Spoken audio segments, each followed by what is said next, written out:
Lecture 3. In the previous lesson we saw the action between the conscious mind and the subconscious mind, how the universal mind is acted upon and reacts in exact proportion to our faith and understanding. We saw how we externalize what we think in our conscious mind, how the subconscious mind reacts to our thoughts and how the universal mind outpictures these thoughts in form. We saw distinctly that the conscious mind issues the commands and the subconscious fulfills that command. We order through the conscious mind, the subconscious mind fulfills the order, the universal mind produces it. It is necessary to understand clearly that that which controls is really ourselves. There must be no mistake about the understanding of this vital point, for if you miss this important factor you will not get the full value of the instruction that is to follow. The wonderful truth about divine metaphysics is that it reveals something beyond mind that cannot be analyzed. We can analyze as everything we put in the subconscious, we can analyze as our thoughts and our actions, we can analyze as the action of the universal mind, we can analyze as the conscious mind. But there is something else we cannot analyze as, because it is unanalyzable, and that is your real self, the controller of your mind and body. We simply must get acquainted with this, otherwise, we shall lose sight of the wonderful truth that as a man thinketh in his heart, so is he.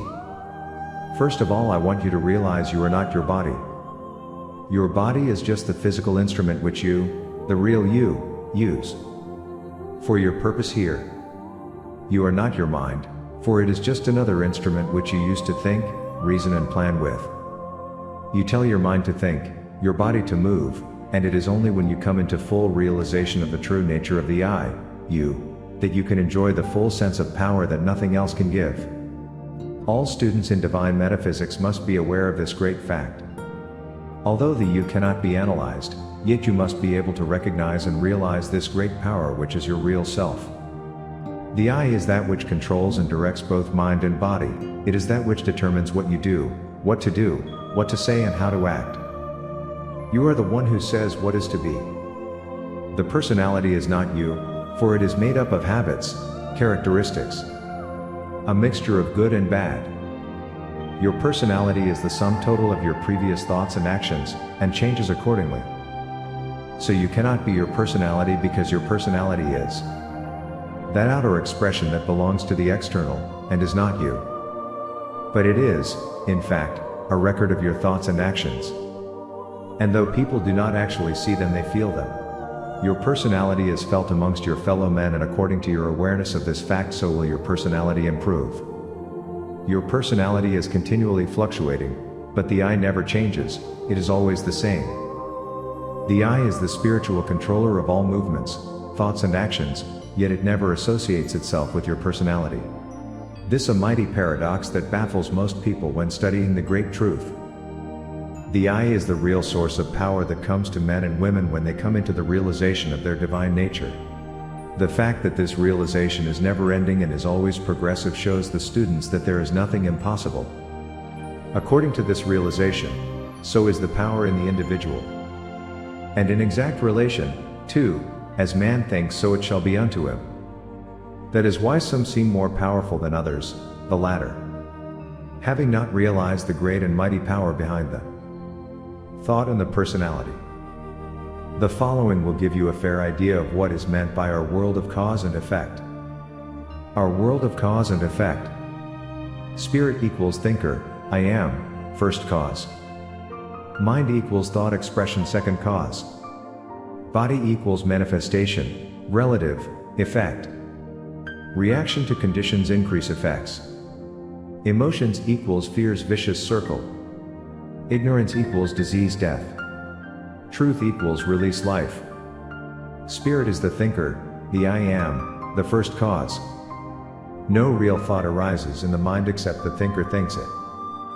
There are thoughts that pass into your mind telepathically which you become aware of, but the thinker must also fix these thoughts in his mind for them to have any power of their own. Otherwise these thoughts come into his mind and pass out, like birds crossing the windless sky, leaving no trace. But if you, the I, hold on particularly to any of these thoughts, you fix them in your mind, thereby making them your own. The thinker thinks the thought, But if he is not truly aware of himself and his own nature, he may live in the thoughts he creates and become lost in them. The time will come when you will have to separate yourself from your thoughts and images and the conditions that you have created in your body and circumstances, and only by doing so can you control them. The real student of divine metaphysics must see behind the thought, see the creator of the thought, and know that he himself is the creator. Consciousness is first cause. Thought then is relative to first cause, relative to consciousness, and manifestation is relative to thought. When we react to effects, we increase them because we do not realize that we are the creator in the first place. So we see that ignorance causes disease and death, but truth gives us life. The mode of thought and expression of the infinite must be the same in the individual. The only difference is in degree. Life exists in the universe as first cause. We are that life. And that life has consciousness, and this consciousness is the I am in us that creates thought. Therefore, this life in us is the same as the infinite life, only the degree is different, but the mode of action is the same. Therefore, we are like unto God, having the same creative power, acting in a similar way. When we know this truth, we act in accordance with the divine plan. When we are ignorant, we are lost in the effects of the thoughts that we create ourselves. The likeness, therefore, between God and man is the likeness of the creative power we use, for this creative power has reproduced itself in the individual, and the Bible reflects on this all the way through. The Master says, I and my Father are one. The Father's will is done in me. I do the will of the Father. He showed by living example the infinite law fulfilled in man. We need much instruction on the nature of our own reality and in recognizing and realizing our possibilities. The whole world, in fact, needs this instruction. But when you tell some people the real truth, the exact law of life, they will proclaim you against the law because of their ignorance of the truth. When the Master told the scribes and Pharisees of the law and how they should act, they proclaimed him against the law. The same condition exists among the Orthodox today, but they cannot get away from the law. As you think, so shall you be. Our thoughts, created by the consciousness within us, are expressed outwardly in the substance, in the body, in our environment. A little consideration of the evolutionary process will show us that since there is no other source from which our consciousness can proceed, the individual life consciousness, which is the essential entity that we call man, can be no other than the consciousness, that concentration of the universal life consciousness into individual consciousness. That is to say that the same universal life consciousness is concentrated into individual consciousness in us and is the cause behind our thought. So man's mind is therefore a miniature reproduction of the divine mind, and we must fix our attention on the knowing that if the interior realm of causation be maintained in harmonious order, the external realm of effects is certain to exhibit corresponding health, happiness, and beauty. According to the internal expression within ourselves, so shall the external be. Man then puts his trust in God and cooperates with God in his perfect expression. This divine design is always within man himself. Further, the human mind being the exact image and likeness of the divine mind, its creative power must be equally unlimited. Its degree is different, being directed by the individual, but its quality is the same. In quality, there is no difference between the one and the other except the fact that one is individual and the other is universal. And that the universal is concentrated in the individual shows that the individual has a creative power that, when recognized, goes beyond all our previous conceptions. Further, the human mind being the exact image and likeness of the divine mind, its creative power must be equally unlimited. Its degree is different, being directed by the individual, but its quality is the same. Even our greatest conception cannot cope with the immensity of the possibilities that are inherent within the human being. This becomes evident when we reflect that it is not possible to set any limit to consciousness or thought. The might power which the eye has been given is the power to think, but few people know how to think constructively or correctly. Consequently, they obtain only indifferent results. When the eye is submerged in the personal and surrounded by negative conditions and desires, the personality is paramount. Then the mind dwells upon the personal, which is often full of desire and selfish thoughts. When the mind grasps the truth that the germ of defeat is in every selfish thought, it turns away from selfish desires and fears that unbalance the nature and works towards the impersonal, whence all power comes, because the impersonal is calm, balanced, and is the source of inspiration. The student of divine metaphysics must begin to realize the divine law of the impersonal, that every thought or idea and every transaction in this great and mighty mind, the impersonal mind, must benefit every person who will cooperate with it, because of the law inherent within it. That is why we must seek the impersonal divine mind and cooperate with it. This law must be paramount. The divine mind will give you everything according to the law of the divine mind. But you cannot get anything out of the divine mind except you fulfill the law. As we go further, we will see the greatness of this law.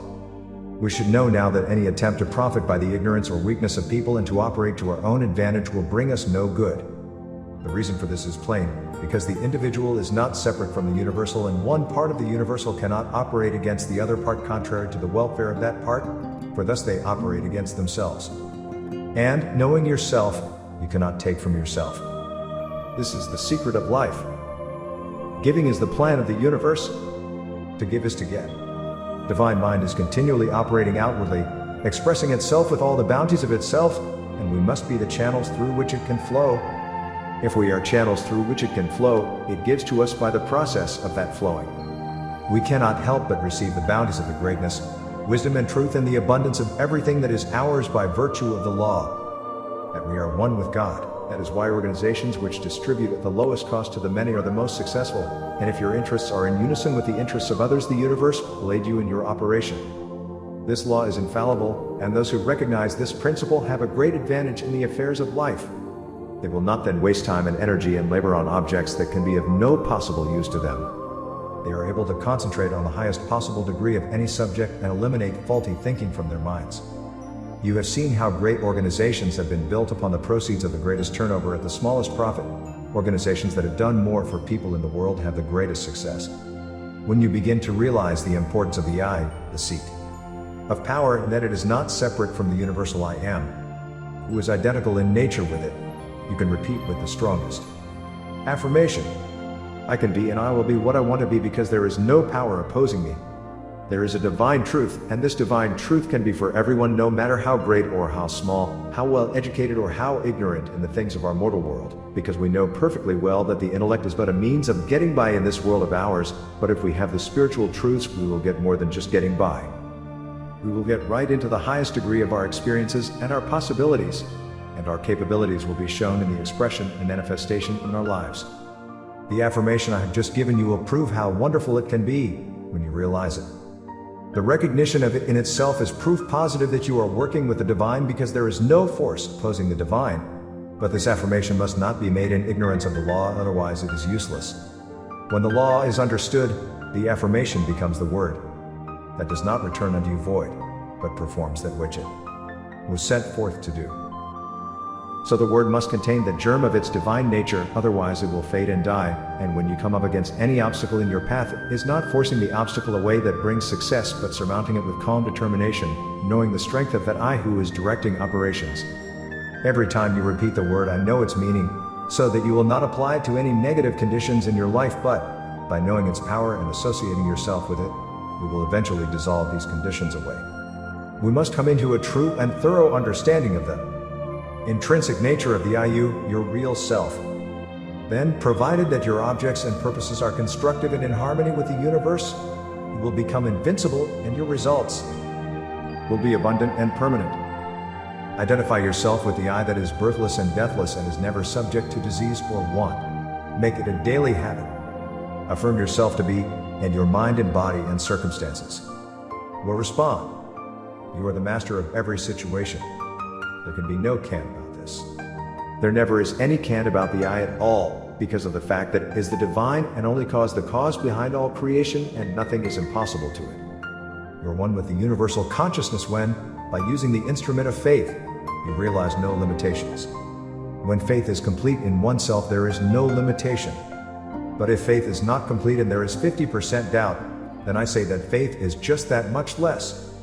Faith, to be any use at all, must have that vision within that sees nothing impossible. The only possible limitation is such as is set by the limited concepts of the individual who thinks, and it is here that the difficulty comes in. Our thoughts must necessarily be limited by our conceptions of our awareness of our own true selves. We cannot think of something we cannot conceive. Therefore, the more limited our conception, the more limited our thoughts, and its creation will be limited accordingly in a corresponding degree. In other words, our faith is according to our realization and recognition that this power itself is one with the mighty power, and you are one with God in spirit, cooperating with Him in His divine scheme on earth. According then to the recognition and the realization of our own true selves, so will be the strength of our faith. Any faith based on anything less than the oneness of the whole universe, which is behind all creation, is based upon falsehood and must be limited according to that falsehood. It is for this reason that the ultimate purpose of all true instruction is to lead us into the divine light, where we shall see things beyond the range of any past experiences, things that have not entered into the heart of man to conceive, revealing of the divine spirit, opening to us untold worlds of splendor, delight, and unending achievement. See beyond the range of your own experience and beyond the experience of others, and in this way there is a wonderful revealing. We will know ourselves one with the infinite life. Quietly allow the divine love, wisdom, and power to permeate your being. If you want to acquaint yourself with faith, read James. Study it carefully. And if you can grasp this great lesson, it will be a starting point from which all shall be revealed to you as you unfold into the oneness of life and love, making love the dominant factor in your daily life. And also I advise you to read Paul's epistle to the Corinthians, the 13th chapter, Moffat's translation, making love the dominant factor. We must become aware of our oneness with God and also discern our thought action. This is so very important. We discern where and how it is moving, and so we separate the real from the shadow. We do not have to overcome, but to transcend and free our thoughts from limitation and illusion, and in the very center of our being we find wholeness, completeness. This is the freedom of truth.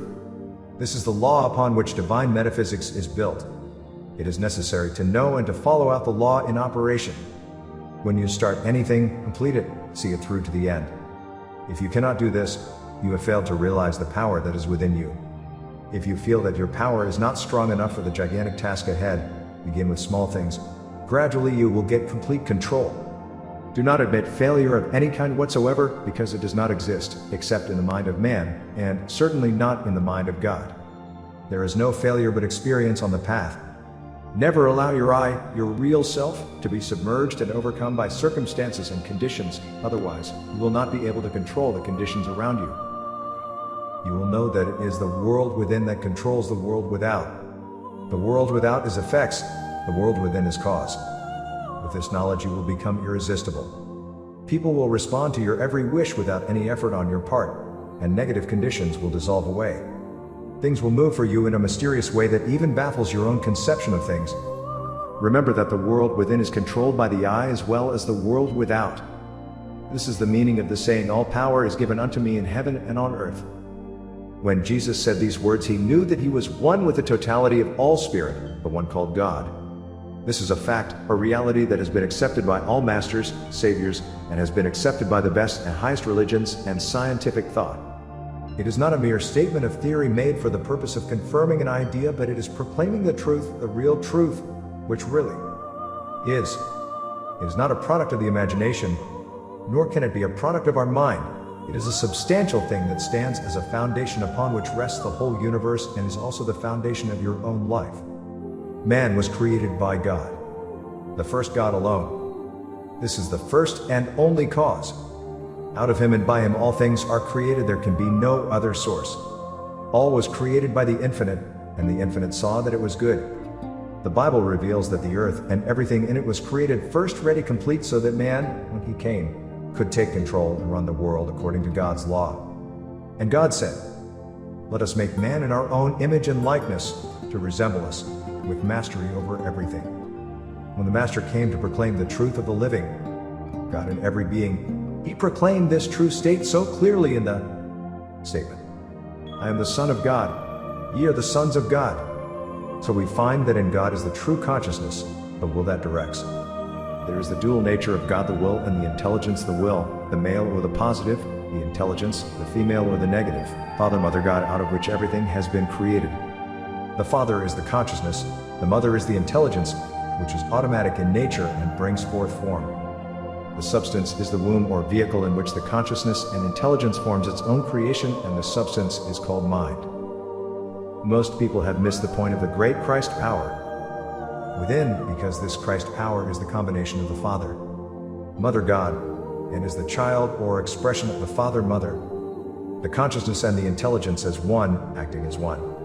So your thoughts are the product of the divine power which exists within you. When you recognize that your thoughts externalize themselves, you will learn that the law of thought is immutable. We see then that the Christ is the power that brings forth every good thing you have, health, happiness, and excellence in life. That is why the Christ is proclaimed the completeness of everything in the individual. Know ye not then that ye are the temple of the living God? Practice until you become conscious of the great creative power in the world within that creates the world without. This is not obtained in one day or 1 week. It needs constant awareness of the truth. Although Jesus had been taught by all the great masters of his time, plus his great inherent knowing, his greatest realization came when he commenced his ministry at the age of 30. If we could only catch a glimpse of his mighty mind and see what it can do in our lives. The recognition of the complete awareness of this secret power is the key to all things. It is only when we commence our ministry in life, in acting out our knowing, that we show our faith. What I mean by this is that just to know is not enough, there must be action. When this power is established, the desire for wealth disappears, because you have the means to create that which is greater than riches. It does not mean you have to do without things or even deny yourself any of the gifts of God. To get, you must give, and to give you must get, and the infinite is not insolvent. It is not listening to the word, it is acting out the word in everyday life. That was the Master's command. When we are spiritually bankrupt, we are insolvent because the truth is not in us. To serve others, we must have the power to serve, and true happiness comes from serving. The more we give, the more we get. We must become channels through which the universal can express itself in divine action. God seeks to express himself, and humanity is his best means of expression. He expresses himself through the channels where he can be of greatest service to mankind. Many have closed this avenue to the voice of the truth, and the voice of the truth is not heard in them. In the peace conference, there is not even a word of prayer. Not even an invocation for the divine plan to manifest. Do you think we here, people who know the truth, should allow leaders who know nothing about the truth, who are devoid of the truth, to lead us into destruction? Are we not awakened to the truth that we can do what we want to do and that we can have the leaders we want, provided we ourselves realize this truth? Dwell in the conscious awareness of your union with God, the great universal provider. Recognize the great omnipotence and the substance in which you move and have your being. Seek inspiration. Focus your mind on the worthwhile things and you will have access to the great omnipresence of power and substance of the universe. This is no idle dream. Put into practice what I say and find how true it is. Create the right causes within and these shall manifest without. Then you become a joint creator with God. His will being done through you. Some people think that when working with God they must go round in sackcloth and ashes, that they must live on the smell of an oil rag, that they must sit on the mountaintop year in year out, that they must dream dreams and keep on dreaming dreams. That is all fiddlesticks. Real knowers are active builders, receiving and giving and receiving. The Minji mind will produce the things it sees. Those who wander round in sackcloth and ashes will produce sackcloth and ashes. Divine happiness, divine health is closed from us only because we are not recognizing our real true selves. And because we do not know even the source of our own being, we are ignorant of the power within us. According to the seed we sow, so will be the fruit. You become the joint creator with God and his will is done in you. He is the Father who ever remains in me, who is performing his own deeds. We must never lose this mighty understanding of the truth. The creative power that gives rise to thought is unlimited in its nature, but the thought is limited by the concept which it was sent forth to embody. No matter how great a conception is limited because the mind cannot comprehend all truth. You can live in truth, although truth is beyond mind. The mind which dwells upon the wider conception based upon an enlarged perception of the truth will produce corresponding results. This is self-evident, for man can enter into his highest riches through the realization of his oneness with truth, his oneness with God. In himself is the very inner temple of God. If the Almighty dwells, this is the temple of the living God. If the student will fix this very simple idea in his mind, he will find the key to the whole mystery of man's power of self-evolution. You are the creator of your own images and concepts, but do not try and find yourself in the images and ideas. If you do, you will find out it is you who are creating the concept or image in your own mind, and this is but a thought of yourself. But within your mind there is the consciousness that creates the thought, and this is yourself, your real self. We do not create God, we do not create the truth. We only create a conception of the truth in our minds. Truth is beyond our minds. Truth is not an idea or an image. The truth is, God is, I am. Just as you cannot see or know what electricity is, yet you can see the lights. You cannot see the life behind all the personalities, yet it is there all the same. This is the teaching of the greatest. It is the highest teaching that can ever be given, because it reaches into the realms of spirit where you really dwell and where your roots are. It is not what you are, but that you are. Seek the silence frequently. The power comes through concentrative meditation while the mind and body is in repose. Seek the center of your creative power and see your thought going out to accomplish that which it was sent forth to accomplish. Wishful thinking must be done away with. It has no place in the master mind. People wish for this and that, while all the time they are thinking it impossible. A mind full of fear generally produces that which it fears. You are the thinker, the spirit with no opposition. The spirit thinks in the substance and the thought is objectified. If you know the truth, you can create what you think, providing you know the law. But if you are ignorant of the truth, you create conditions that are negative because of the fear you hold in your mind. Then you react to these conditions and create the vicious circle. This is the manner of your thinking every day, is it not? All your troubles are paramount. Everything that bothers you is generally on your mind.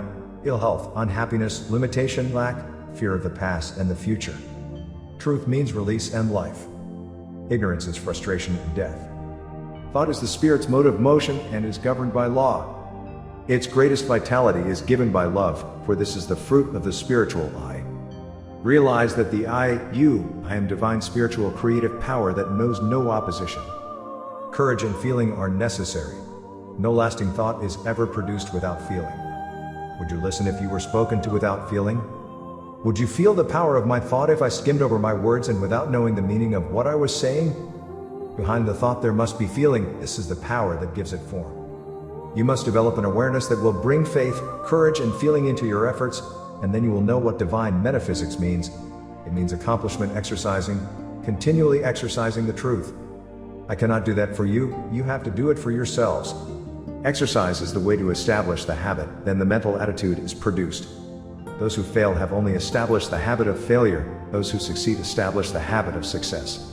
React constructively to every event in life. Get the habit.